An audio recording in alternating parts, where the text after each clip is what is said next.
الذي ليس لصفته حد محدود ولا نعت موجود ولا وقت معدود ولا أجل ممدود فطر الخلائق بقدرته ونشر الرياح برحمته الصلاة والسلام على الرسول المسدد المصطفى العمجد المحمود الأحمد سيدنا ومولانا ومولى الكونين جد الحسن والحسين وعاني أبا القاسم محمد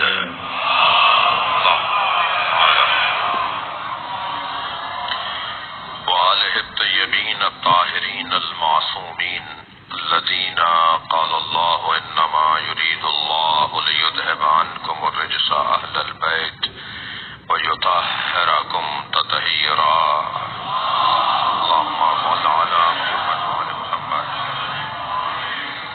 ولعنة الله على أعدائهم أجمعين من يوم عداوتهم إلى قيام يوم الدين أما بعد قال الحكيم في قرآن الكريم بسم الله الرحمن الرحيم وجعلناهم أئمة يهدون بأمرنا وأوحينا إليهم فعل الخيرات وإقام الصلاة وإيتاء الزكاة وكانوا لنا عابدين صلوات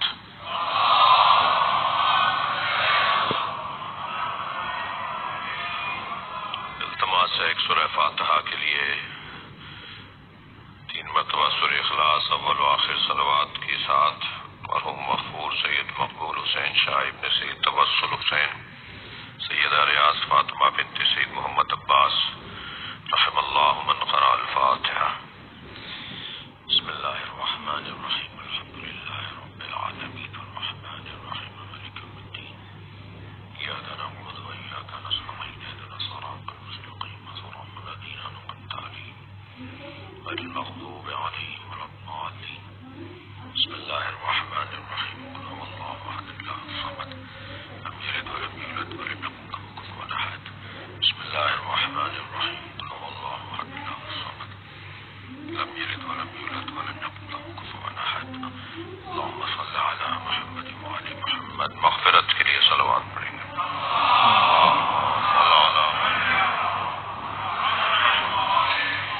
ایک اور بلند صلوات ہدیہ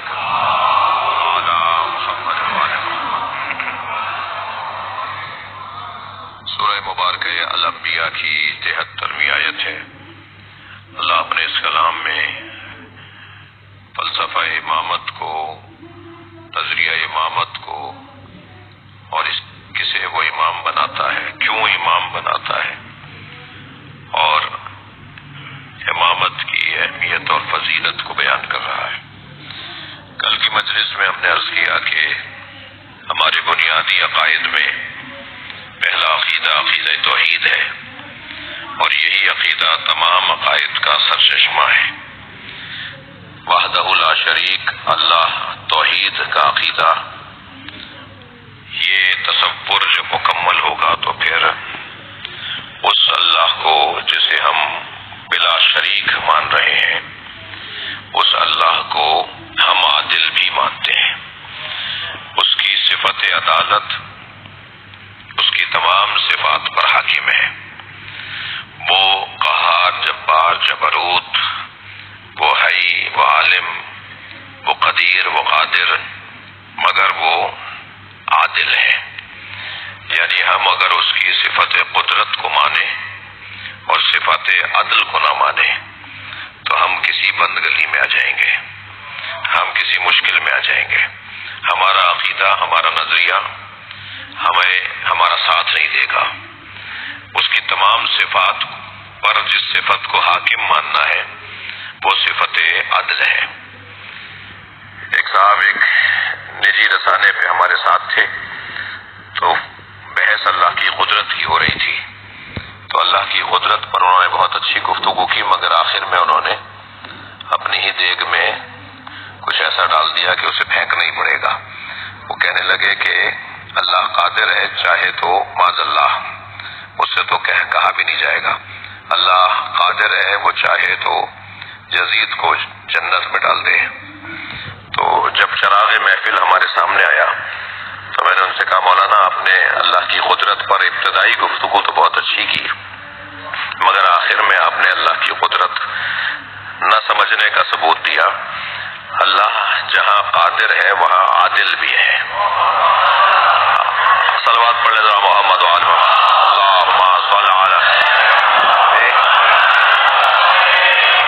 اللہ کی قدرت کے ساتھ اس کی اگر عدالت کو تصور نہیں کیا جائے گا تو پھر یہی سب کچھ سامنے آئے گا جس کی میں نے ایک مثال دی آپ کو۔ ایک اور صلوات پڑھ لیں نبی کی ذات پہ۔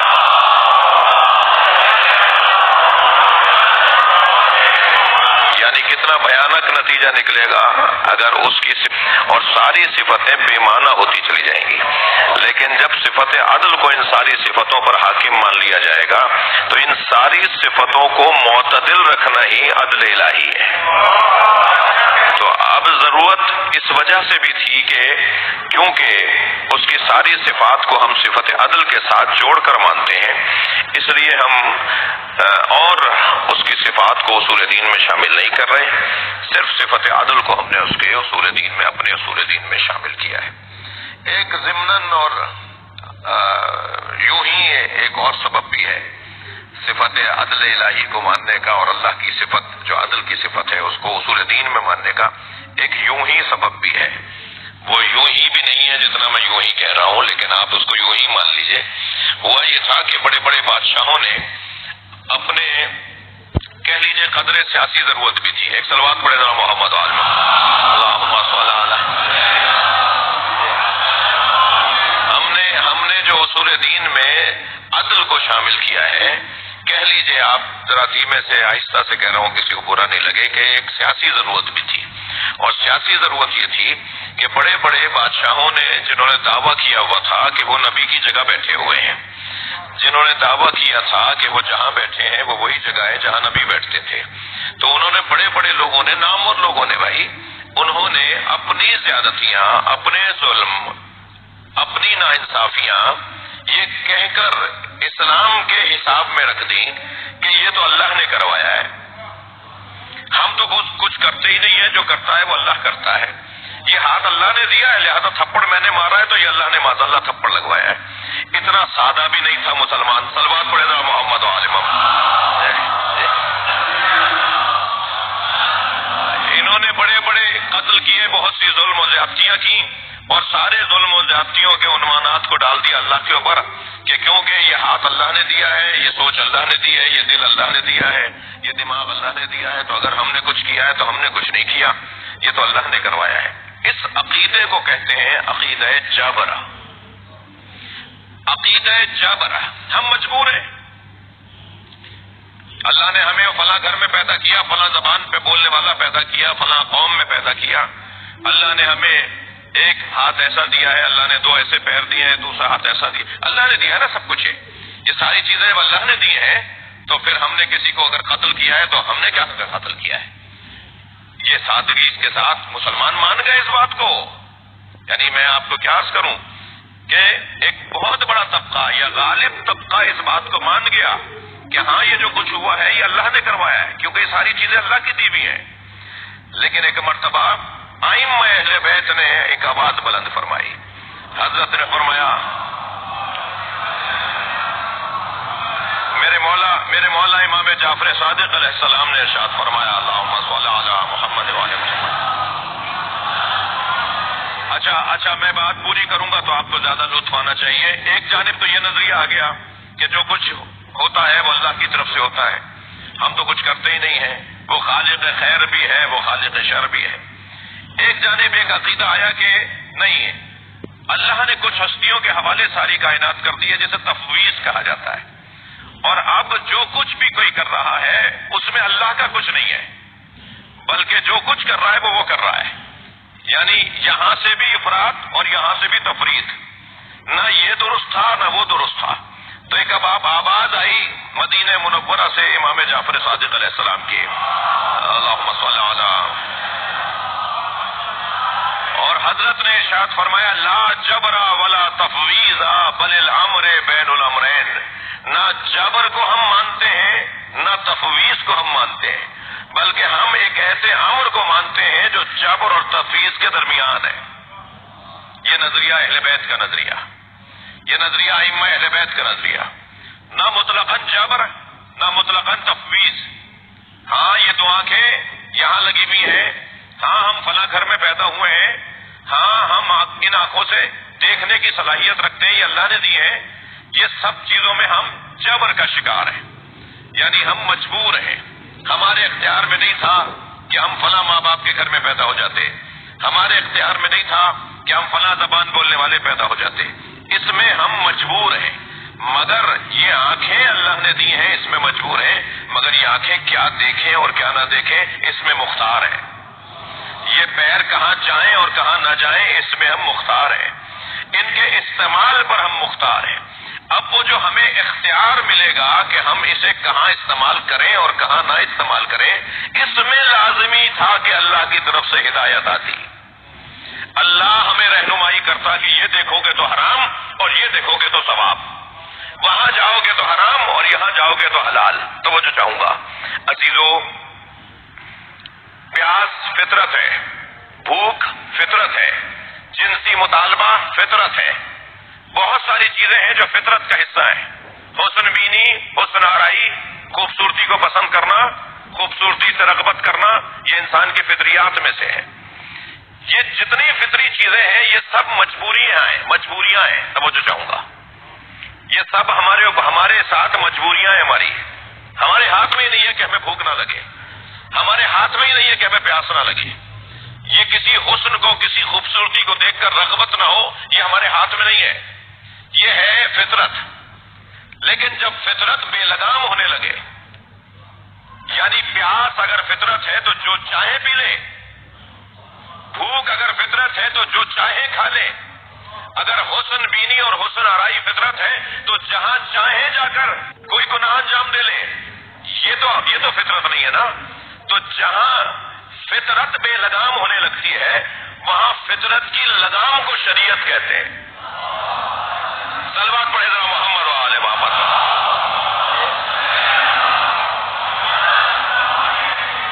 لہذا فوراً شریعت کا حکم آئے گا، یہ حرام یہ حلال، یہ حرام یہ حلال. اور معصوم نے یہ ہمیں تسلی دے دی کہ یہ تم مطمئن رہو کہ جو تم پر حرام چیزیں قرار دی جائیں گی وہ تمہاری عقل کے مطابق ہوں گی. زبردستی وہاں بھی نہیں ہوگی تمہارے ساتھ. جو چیزیں تمہارے لیے حلال یا واجب قرار دی جائیں گی وہ تمہاری عقل کے مطابق ہوگی. تمہاری عقل اسے مانے گی کہ ہاں یہ حرام کیوں، تمہاری عقل اسے مانے گی کہ یہ حلال کیوں. ایسا نہیں ہوگا کہ ہمیں بھائی زبردستی کہہ رہے ہیں کہ یہ کام مت کرو. زبردستی نہیں، تمہارے اندر سے آواز آئے گی، یہ کام جو ہمیں روکا جا رہا ہے جس کام سے وہ عقل کے مطابق ہے. لہذا جہاں فطرت کی بے لگامی کے رکنے اور روکنے کو شریعت کہتے ہیں وہاں شریعت کے لیے معصوم کا یہ فرمانا کلما بہ العقل کلما بہ الشر کلما بہ الشر کلما بہ العقل. ہر اس چیز کے لیے جس کے لیے شریعت حکم کرتی ہے عقل بھی اسی کو مانتی ہے. اب آپ ایک موضوع ہے، سوچنے کا موضوع ہے، غور کرنے کا موضوع ہے.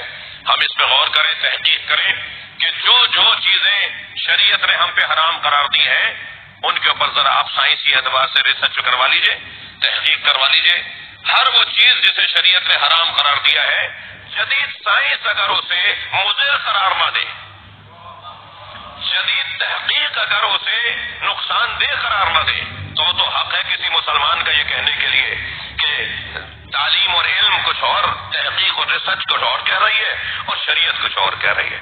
نہیں، ہر وہ چیز، مثلا میں مثال دیتا ہوں، ہرن کا گوشت حلال، مرغی کا گوشت حلال، معاف کیجیے گا مجھے، شیر کا گوشت حرام کیوں ہے؟ بکری کا گوشت حلال مگر چیتے کا گوشت حرام کیوں ہے؟ جس کے پاس پیسہ زیادہ ہوتا، جس کے پاس وسائل زیادہ ہوتے تو وہ تو شیر مار کے کھاتا اور بڑا آدمی کہلاتا کہ صاحب شیر کھاتے ہیں. یعنی بڑا آدمی بھی اگر کھائے گا تو ہرن کھائے گا.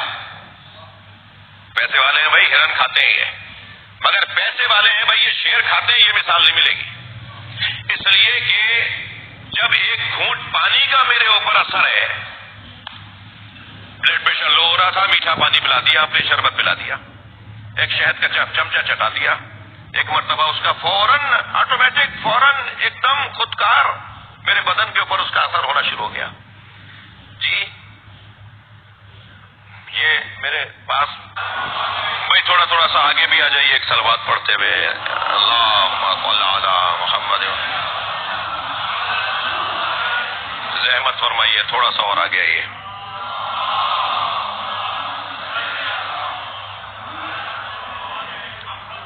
اور بلند صلوات ہدیہ کریے.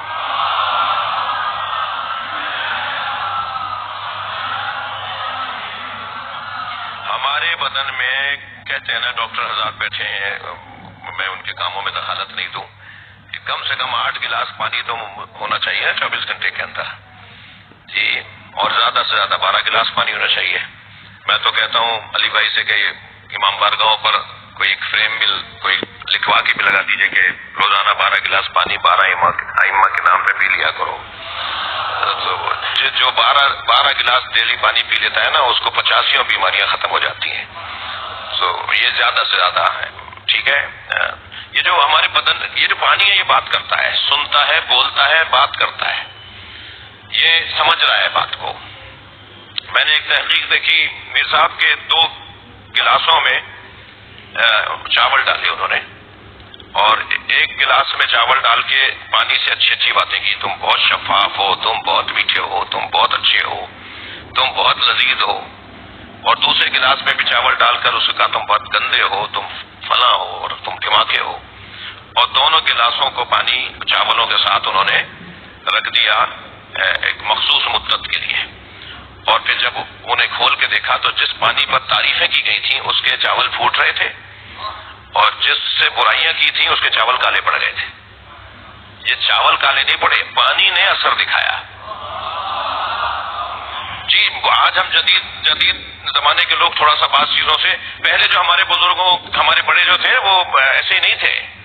شاید آج بہت سارے لوگوں سے، آج کے لوگوں سے سمجھدار تھے. وہ جو کہتے تھے نا، جاؤ جا کے سورہ الحمد دم کروا کے لے آؤ، جاؤ جا کے مولانا سے پانی کے اوپر دم کروا کے لے آؤ. وہ جو علاقے کے بزرگ ہیں، اللہ کے ولی ہیں، متقی ہیں، ان سے جا پانی دم کروا کے لے آؤ. بھائی جب سورہ الحمد پانی پہ دم کیا جائے، پانی سے اگر ہم اچھی باتیں کریں تو پانی اس کا اثر لیتا ہے. تو اگر اس پانی پہ سورہ الحمد دم کر یا کیا جائے گا تو یہ اثر نہیں لے گا. اور وہ پانی جو امام بارگاہ میں رکھا ہو جس پہ حسین کا نام دم کیا جا رہا ہو، تو اس سبیل کا اثر نہیں ہوگا. صلوات پڑھ لینا محمد و آل محمد.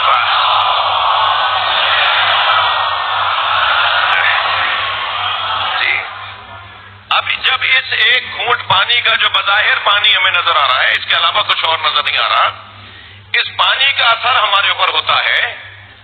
یعنی جو چیز حلق سے اترتی ہے اس کا ہمارے بدن پر عکس العمل، رد عمل ظاہر ہوتا ہے. وہ خود بخود ہمارے بدن سے اس کا اظہار ہونے لگے گا. بعض اوقات ہمیں پتہ بھی نہیں ہوگا شاید کہ یہ اظہار کس وجہ سے ہو رہا ہے. یہ آج ہمیں کیا ہو گیا ہے، یہ آج ہم ایسی باتیں کیوں کر رہے ہیں. کچھ دیر کے بعد معلوم ہوا، کچھ غور کرنے کے بعد معلوم ہوا آج ہم نے فلاں چیز کھائی تھی، اس کا اثر ہم پر ہو رہا ہے. یہ ہمارے کھانے سے ہمارے بدن کے اوپر چیزوں کے اثرات ہوتے ہیں. تو جب معمولی چیز کھانے سے ہمارے بدن سے اس کے اثرات کا اظہار ہونے لگے، تو پھر اگر درندہ جانور کھائیں گے تو ہمارے اندر درندگی نہیں آئے گی. اس لیے شیر حرام ہے، اس لیے چیتا حرام ہے، اس لیے درندہ جانور حرام ہے، اس کے اثرات ہمارے بدن پہ آنے. جی اچھا، یہ تو رہا ایک گوشت کا اثر. مولانا نہیں فرمایا نہج البلاغہ میں مولا علی علیہ الصلوۃ والسلام نے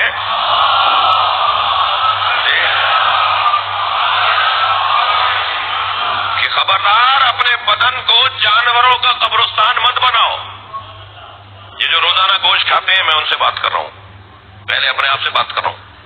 جی خبردار، یہ روزانہ گوشت کھانا، اور اس سے انسان کے اندر قساوت آتی ہے، سخت دل ہو جاتا ہے انسان. انبیاء کرام مخصوص غذائیں کیوں کھاتے تھے؟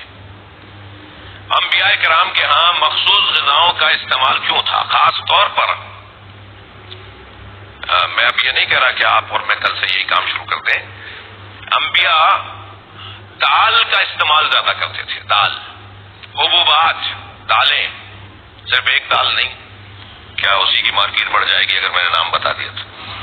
دالیں، دال جو ہے اس کا ایک اثر، آج کے طبیب حضرات کہتے ہیں، اس کا ایک اثر دل کی نرمی ہے. دل نرم ہوتا ہے. دل نرم کرنے کی، اعصاب کو نرم کرنے کی دوائیں تو ہم کھاتے ہیں نا، ٹیبلٹس بھی تو کسی چیزوں سے بنتی ہیں، ان کے بھی تو کچھ اجزاء ہوتے ہیں نا. کچھ غذائیں ایسی ہیں جو ہمارے بدن کے اوپر ان کا اثر ہوتا ہے. لہذا ہر غذا کھانے کی اجازت نہیں ہے، ہر گوشت کھانے کی اجازت نہیں ہے. تو اب یہ شریعت جہاں دیکھتی ہے کہ یہ اپنی حدود سے باہر نکل رہا ہے، یعنی فطرت سے وہ باہر نکل رہا ہے، فطرت بے لگام ہو رہی ہے، تو پھر شریعت کی لگام اس کے اوپر آ جاتی ہے کہ تمہیں یہ نہیں کھانا، یہ حرام ہے. اچھا پھر زیادہ مشکل، زیادہ خطرناک نہیں ہے تو مکروہ ہے، کچھ خطرناک ہے تو مکروہ ہے، بہت زیادہ خطرناک ہے تو حرام ہے. لہذا معصوم فرما رہے ہیں کہ ہر وہ چیز جس کا شریعت نے حکم دیا ہے، عقل بھی اسی کا حکم دے گی.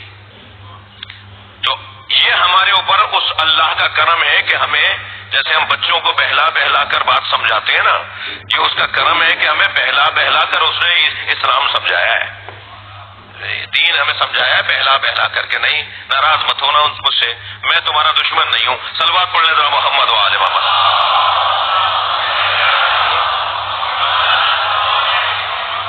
میں تم سے پیار کرتا ہوں، میں تمہیں چاہتا ہوں، میں تمہیں 70 ماہوں سے زیادہ چاہتا ہوں. تم ایک ماں کی محبت کا پیمانہ آج تک طے نہیں کر پائے، میں تو تمہیں 70 ماہوں سے زیادہ پیار دیتا ہوں. میں نے تو سب کچھ تمہارے لیے بنایا ہے، میں نے تو سب کچھ تمہارے لیے خلق کیا ہے. تو عزیزان گرامی، وہ عقیدہ جو توحید کا عقیدہ ہے، اس کے لیے ضروری ہے کہ ہم عدل الہی کے ذریعے سے پھر پورا نظام اللہ کا سمجھیں. اب جب اللہ عادل ہے، توجہ، جب اللہ عادل ہے تو عدل الہی کا تقاضا ہے، آپ کی دقت کا ممنون ہوں، عدل الہی کا تقاضا ہے کہ ہمیں آ کر وہ رہنمائی فراہم کرے، ہمیں بتائے اچھائی اور برائی، ہمیں برائیوں سے بھی آگاہ کرے، ہمیں اچھائیوں سے بھی آگاہ کرے. مگر اس کی ذات کا تقاضا یہ ہے کہ وہ ہمارے درمیان آ جائے تو پھر وہاں نہیں رہا، وہاں ہے تو یہاں نہیں ہے، یہ تصور اللہ کے لیے نہیں ہوگا. تو لازمی تھا کہ وہ ایسے وجود خلق کرتا جن کا اس سے بھی تعلق ہو جسے نور کہا جاتا ہے، جن کا ان سے بھی تعلق ہو جسے بشریت کہا جاتا ہے. یعنی کچھ ایسی ہستیوں کو وہ خلق کرتا جو وہاں سے دیکھے جائیں تو نور کہلائیں، جو یہاں سے دیکھے جائیں تو بشر کہلائیں. اب جن کا تعلق وہاں سے بھی ہو اور جن کا تعلق یہاں سے بھی ہو، انہی کو تو وسیلہ بھی کہا جاتا ہے، جو وہاں کا پیغام یہاں پہنچائیں اور جو یہاں کی حاجتیں وہاں پہنچائیں. اب ایسے وجود اس نے خلق کیے اور وہ چاہتا تھا کہ اپنی جو اس کا مقام ہے، جو اس کی حیثیت ہے، وہ کوئی جانے، اسے جانے، کوئی پہچانے. لہذا اس نے کہا کنت کنزا مخفیا، میں چھپا ہوا خزانہ تھا. فاحببت ان اعرف، میں نے چاہا کہ میں پہچانا جاؤں. ہر باکمال چاہتا ہے کہ وہ پہچانا جائے، ہر ہنرمند چاہتا ہے کہ وہ پہچانا جائے، ہر فنکار چاہتا ہے کہ اس کے فن کو، اس کے ہنر کو لوگ دیکھیں. میرے اندر یہ صلاحیت ہے، آپ کے اندر یہ صلاحیت ہے، آپ چاہیں گے کہ لوگ پہچانے کہ میں یہ جانتا ہوں کام. لہذا اس نے کہا میں صلاحیتوں کا مجموعہ تھا. کنت کنزا مخفیا، کنز مخفی کو میں ترجمہ کر رہا ہوں، میں صلاحیتوں کا مجموعہ تھا، میں کمالات کا مجموعہ تھا، میں ایسا خزانہ تھا کہ جو خزانہ، ایسا خزانہ دوسرا ہے ہی نہیں. میں نے چاہا کہ یہ خزانہ پہچانا جائے. اب اس خزانے کو پہچانوانے کے لیے اس نے اعلان کیا فخلقتک یا محمد، اے محمد مصطفیٰ، صلوات پڑھ لے نبی کی ذات پہ.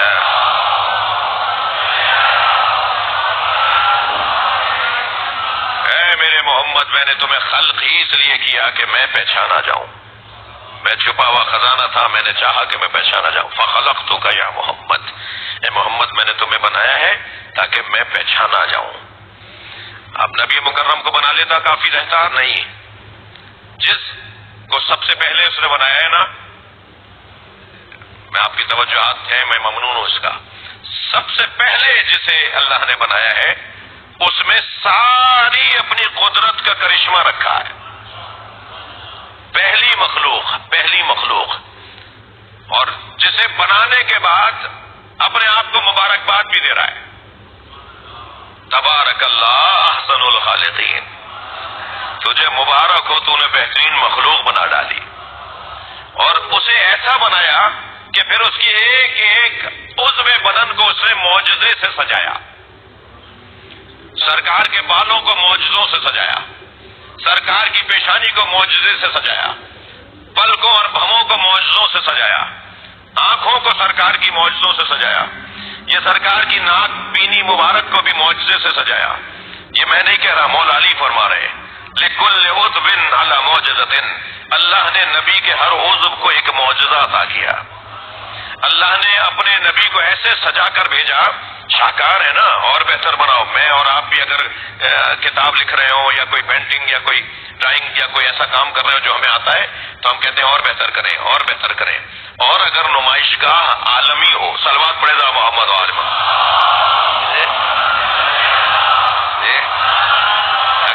اگر نمائشگاہ عالمی ہو، پوری دنیا کے ہنرمند اسے دیکھیں گے، تو پھر نمائشگاہ عالمی ہو تو پھر فن پارا بھی ایسا ہی ہوتا ہے جسے محمد مصطفیٰ کہتے ہیں، صلوات پر محمد و آل محمد۔ لہذا سرکار کو اللہ نے ایسے سجایا، اور توجہ چاہوں گا، ایسے سجایا کہ میرے مولا علی فرما رہے ہر عضو کو اللہ نے، نبی کے ہر عضو کو ایک معجزے سے سجایا ہے، سارے بدن کو سجایا، بنایا، خلق کیا، اور بنانے کے بعد پھر اب جب انہیں بنا لیا تو خود نبی فرماتے ہیں، توجہ میرے ساتھ ہے آپ کی، خود نبی فرماتے ہیں کہ اللہ نے میرے نور کا ٹکڑا کیا، توجہ، اللہ نے جب مجھے خلق کر لیا تو میرے نور کا ٹکڑا کیا، میرے نور کے ٹکڑے کا نام علی رکھا، یہاں علیحدہ سے نہیں، نبی کا ہی ایک عنوان علی ہے، سرکار دو جہاں کے ایک اور پہلو کو علی کہتے ہیں، فرمایا میرے نور کا حصہ بنایا تو اس کا نام علی رکھ دیا۔ یہ حدیث سنا رہا ہوں میں آپ کو، اللہ نے میرے نور کو جب ٹکڑا کیا تو اس کا نام علی رکھ دیا۔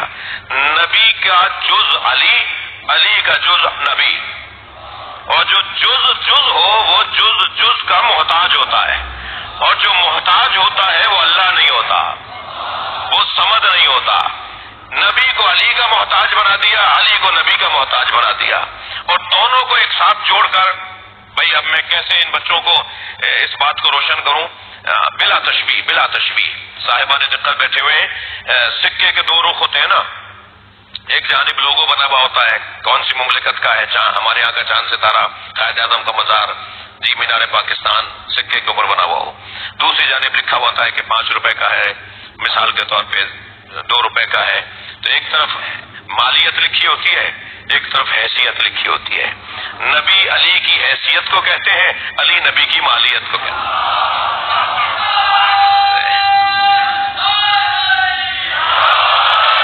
میں نے صرف مثال دی ہے، مثال ذہن قریب کرنے کے لیے ہوتی ہے، ورنہ کوئی اس کو پوری طرح نہیں ہو، مثال ہوتی ہے۔ صلوات پڑھے ذرا محمد والے،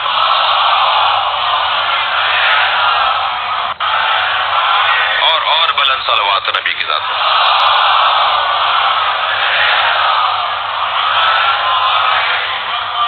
تو مولا علی اور مولا نبی کے ایک نور کے 2 حصے، 2 ٹکڑے، انا وعلی من نور واحد، سرکار نے فرمایا میں اور علی ایک ہی نور سے ہیں، ایک نور سے میں ہم 2 ہیں، ایک نور سے ہم 2 ہیں۔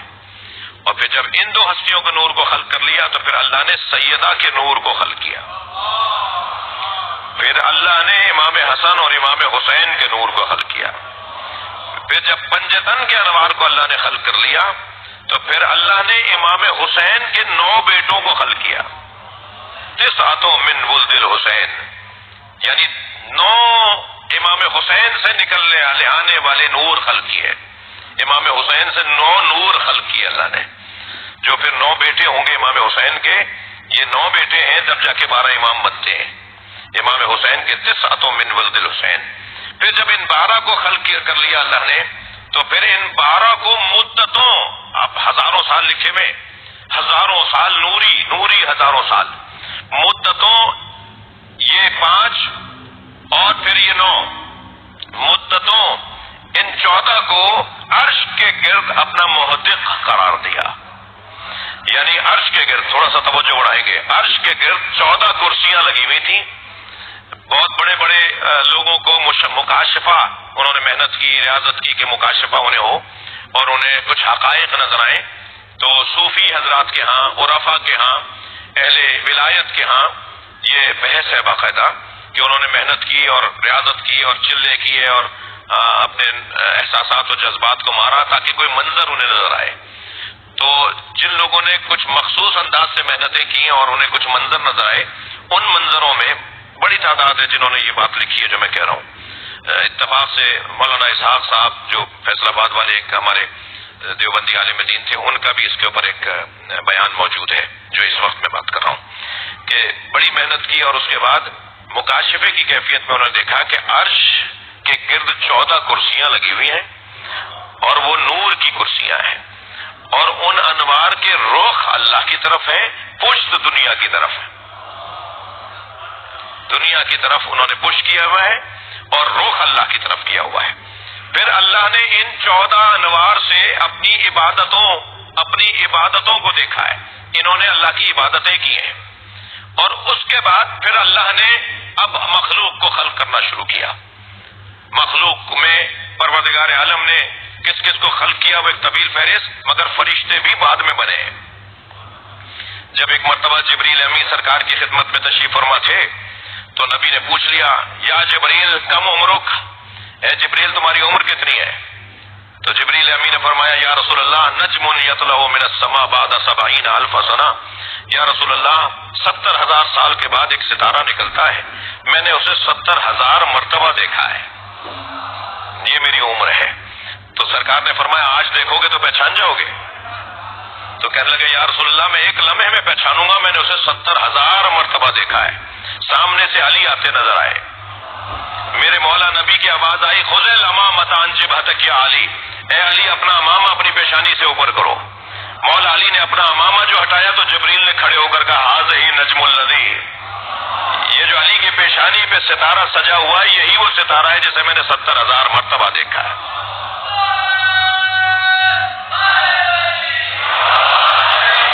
اب میں کیا کروں کہ مجھے ان بچوں کا دل بھی رکھنا پڑتا ہے جو کہتے ہیں یہ کون سی بات آ گئی، یہ کیسی بات آ گئی. تو ہم ائمہ اہل بیت کے بارے میں 2 طرح کی خلقتوں کے قائل ہیں.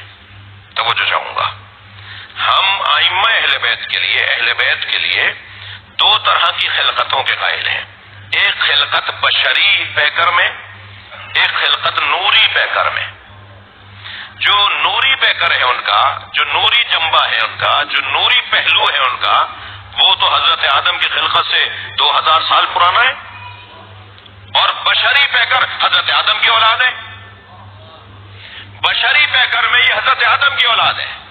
حضرت آدم کی نسل سے ہی حضرت ابراہیم آئے نا، حضرت ابراہیم کی نسل سے ہی نبی مکرم دنیا میں آئے نا.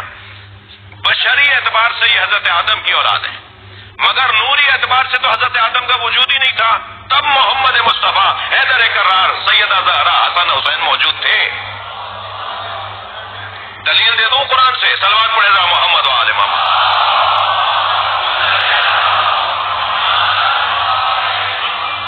یا ابلیس، قرآن، یا ابلیس ما منعک ان تسجد لما خلقت بیدی، اے ابلیس تجھے اسے سجدہ کرنے سے کس نے روکا تھا جسے میں نے اپنے دونوں ہاتھوں سے بنایا ہے. حضرت آدم کو جب ابلیس نے سجدہ نہیں کیا تو اللہ نے ابلیس سے پوچھا تجھے کس نے روکا تھا؟ استکبر تھا، متکبر ہو گیا تھا، ام کنت من العالین، یا عالین میں سے تھا. عالین بڑے لوگوں میں سے تھا، علی لوگوں میں سے تھا. تو ان میں سے تو نہیں تھا جنہیں کرنا ہی نہیں تھا سجدہ. تو متکبر ہو گیا تھا یا ان میں سے تھا؟ ان میں سے تو نہیں ہے، اور متکبر تو کیسے ہو سکتا ہے؟ یہ اللہ نے ابلیس سے سوال کیا. نقن صاحب فرماتے ہیں عالین علی کی جمع ہے، عالین علی کی جمع ہے. بڑا حسین جملہ ہے. وہ فرماتے ہیں جب یہ وہاں ہوتے ہیں تو سب علی ہوتے ہیں، یہاں ہوتے ہیں تو سب محمد ہوتے ہیں. صلوات محمد.